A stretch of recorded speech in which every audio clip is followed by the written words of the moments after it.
Thanks for joining us. We share 2016, 63 seats, government majority, our parliament. And the current picture as we speak, did you see this coming? Nnawotwe Cudjoe? Oh, without a doubt, it was coming. Osha, there were so many factors, primarily the way Party Nankasa handle MPs, about 40-something or so MPs now, decapitated from parliament. And it showed a lot of discontent within the party, and people were not happy, especially when they were not given any good reasons.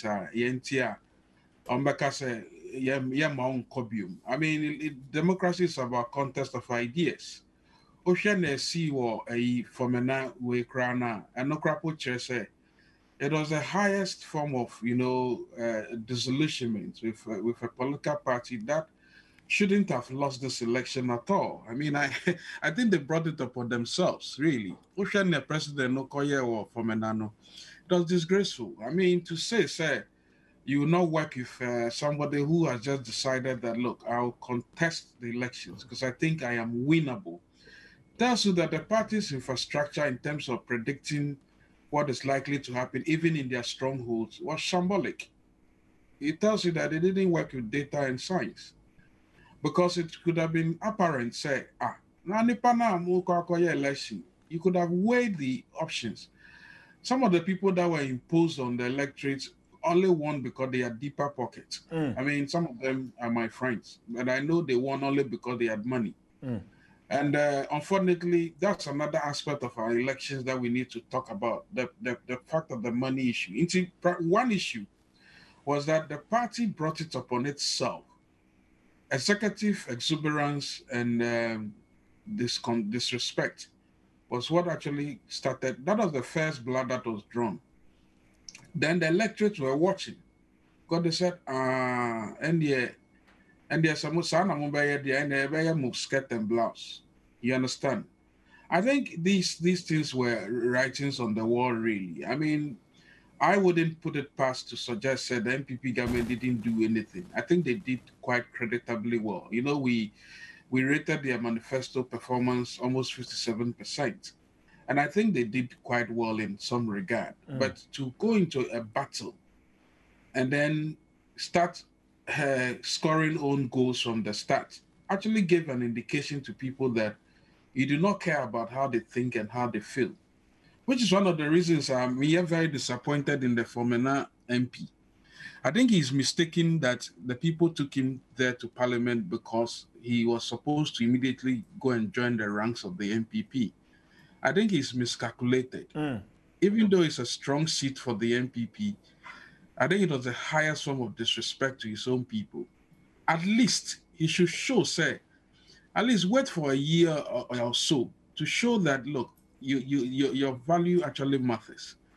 You just don't decide that all of a sudden you just join the party that disowned you effectively. I mean, I think it is one of the lowest form of decisions that he's made, and I hope it doesn't come to haunt him. But Oshasoa, he's being realpolitik. Madam for at his studio, Charlie to say me ciao. Come on. Fanklin Cudjoe. Me madam for pa. Come on, I am very busy. Pa, me who say a person different. Franklin is by day. Who to me was the wrong person for you people to have in Ashanti region. Oh, okay. Nnawotwe Cudjoe, Chairman to me was the wrong person for the MPP to have had in the Ashanti region. A very, very wrong person. You see, I like Wun to me, he's my friend. But I think he overcarried himself in the run up to the elections. The things he said about Professor Jenana Opoku Ajima was wrong. You see, the things he kept doing on his station were wrong. Me like this, he even said all sorts of things against me, but me I don't mind. I can't for me. I see my mama, my sister 9,000, and I'm you grab I say I don't know why you're 70,000. But you see, for me, I don't care. I can let it pass. I don't mind at all. But Osha, the electorate didn't like that. It was the only reason why the NDC must have won an additional seat. Under normal circumstances, he should be writing his handing over notes right now. Yeah, he should. I see. So there's a combination of factors that it was brigandry, sheer bravado, and disrespect for their own people. All right. Cudjoe, I mean, now looking at the current figures, 137 for the MPP, 137 for the NDC.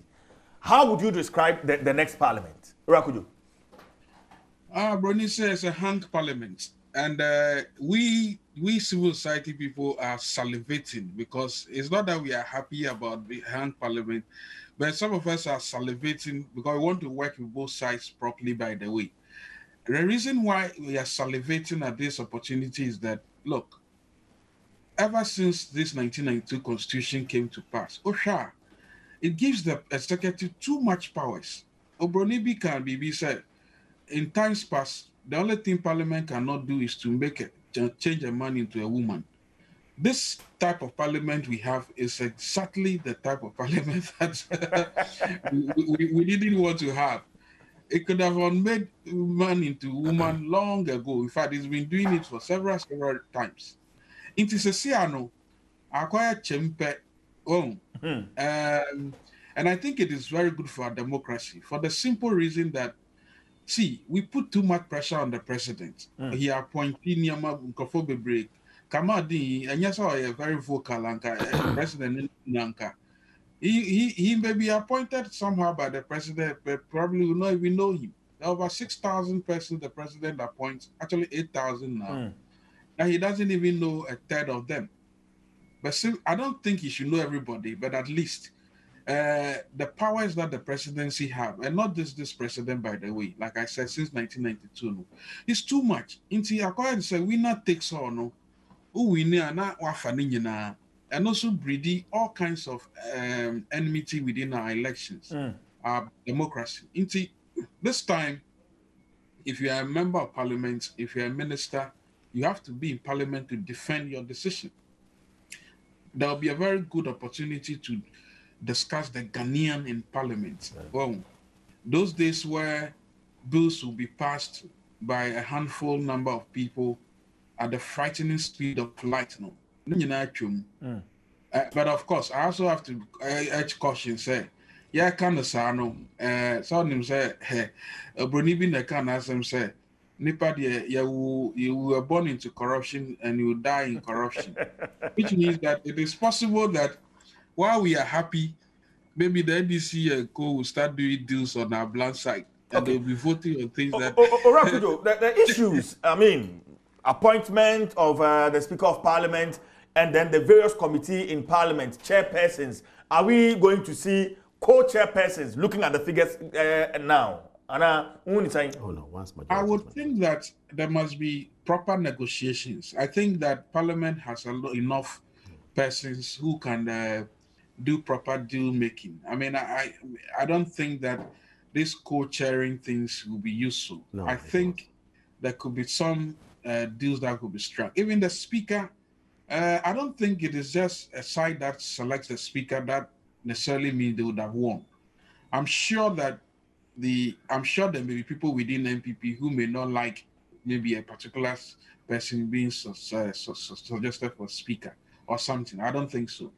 But I think the leadership in parliament must change, especially on the side of what seems to be the majority in parliament right now. Madam for Chairman Sabunsu, I'm saying that he should take a back seat because he allowed these unfortunate incidents to happen. Okay, so I said the first blood that was drawn was on the party itself. Yeah. He shouldn't have allowed the presidency to impose people on his generals. Now battle. You know your people in parliament. You don't go into battle and allow your someone who gives you just ammunition to decapitate your generals. And I think it was wrong. So this parliament would need some levels of proper, agile conversations, debates, and probably younger persons who can match the likes of the Harunas and the Cudjoes and the Jinapos from the other side. Because I think the NDC, for like it or not, has been given some sort of moral authority, and they've been given some sort of support which means that they are going to be much more vociferous in their advocacy than ever before. So I think that the other side needs very, very, very measured brains and very, very good deal makers. That would be useful. Okay. I always say I have some. I would rather not put them out. Okay. Cudjoe, Brandon, think I mean, do see how, but you made a Facebook post on the Fomena MP to the fact say, or may say a golden opportunity to become a kingmaker.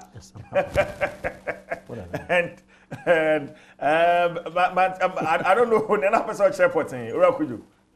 The person mentioned say he should have etched his name in gold. Okay, just given the sheer nature by way of how he was treated. No, I think that he should have waited for a little while, maybe 1 or 2 major decisions in Parliament.